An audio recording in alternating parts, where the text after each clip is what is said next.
আমাদের সবার ইচ্ছা থাকে আমাদের সন্তান যেন নেক হয়। আমাদের মধ্যে যাদের সন্তান নেই তাদের বলবো বেশি বেশি আল্লাহর কাছে দোয়া করুন।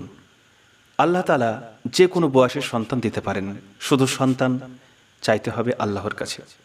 শুধুমাত্র সন্তান চাইলে হবে না, বরং আল্লাহর কাছে নেক সন্তান চাইতে হবে, নেক সন্তান কামনা করতে হবে। বিশ্বাসের সঙ্গে আল্লাহর কাছে দোয়া করলে আল্লাহ তাআলা কবুল করে থাকেন, বিফলে যায় না। আল্লাহ রব্বুল আলামিন মনের ইচ্ছা পূর্ণ করবেন নেক সন্তানের মাধ্যমে। যে কোনো সময় এই দোয়া করা যেতে পারে, তবে উত্তম হলো নামাজের পর দোয়া করা। আপনি যদি চান যে দোয়া দ্রুত কবুল হোক, তাহলে অবশ্যই আপনাকে নিয়মিত নামাজ আদায় করতে হবে। আল্লাহর সন্তুষ্টির মাঝেই আপনি দ্রুত দোয়া কবুল করাতে পারবেন। আল্লাহ তাআলাকে যদি নারাজ করে রাখেন, নামাজ থেকে দূরে থাকেন, হালাল থেকে দূরে থাকেন, হারামের সঙ্গে যুক্ত থাকেন, তারপরে যদি শুধু দোয়া করেন আর বলেন দোয়া কবুল হলো না, তাহলে এটা আপনার ত্রুটি। আপনি সঠিকভাবে দোয়া করতে পারেননি, সেই জন্য কবুল হয়নি।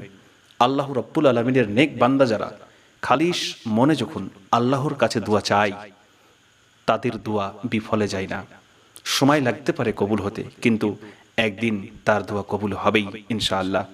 তো চলুন কথা না বাড়িয়ে আজকের দুটি দোয়া জেনে নিই। এই দুটো দোয়ার মধ্যে যে কোনো একটি পড়তে পারেন, আর দুটো যদি পড়তে পারেন তাহলে খুবই ভালো। দোয়া দুটি খুবই ছোট, তাই দুটো পড়তে আশা করি অসুবিধা হবে না।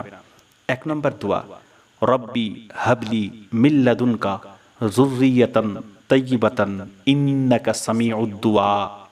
রব্বি হাবলি মিল্লাদুনকা যুররিয়াতান তাইয়্যিবাতান ইন্নাকা সামিউদ দুআ।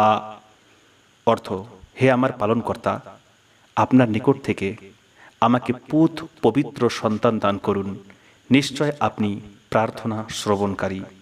সূরা আল ইমরান 38 নম্বর আয়াতের মধ্যে এই দোয়াটি রয়েছে। 2 নম্বর দোয়া, রব্বি হাবলি মিনাস সালিহিন। রব্বি হাবলি মিনাস সালিহিন। অর্থ, হে আমার পরওয়ারদিগার, আমাকে এক সৎ পুত্র দান করুন। সূরা সাফফাত 100 নম্বর আয়াতের মধ্যে এই দোয়াটি রয়েছে।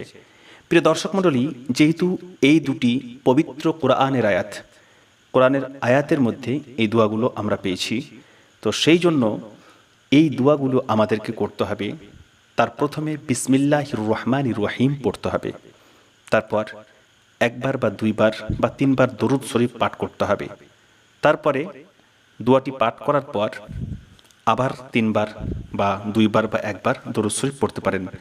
দরুদ শরীফ পড়লে কি হয়, হযরত ওমর রাদিয়াল্লাহু তাআলা আনহু থেকে একটি হাদিস বর্ণিত হয়েছে, দোয়া ও মাওকুফুন বাইনাস সামাই ওয়াল আরদ লা ইয়াসআদু মিনহু শাইউন হাত্তা তুসাল্লি আলা নবিয়িকা সাল্লাল্লাহু আলাইহি ওয়াসাল্লাম।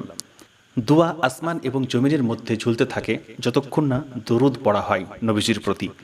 অর্থাৎ দরুদ না পড়া পর্যন্ত এই দোয়াটি ঝুলতে থাকে আকাশের মধ্যস্থলে। তাহলে আল্লাহ রব্বুল আলামিনের দরবারে দোয়াটি কবুল করাতে হলে দরুদ শরীফ বেশি পড়তে হবে।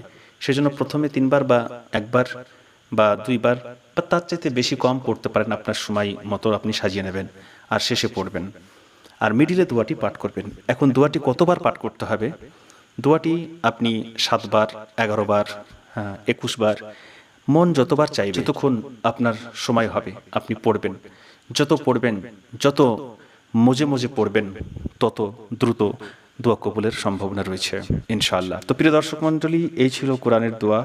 যদি ভালো লাগে তাহলে লাইক করবেন এবং বন্ধুদের সঙ্গে শেয়ার করবেন, আর যারা নতুন এই চ্যানেলটি সাবস্ক্রাইব করে পাশে থাকবেন। আসসালামু আলাইকুম।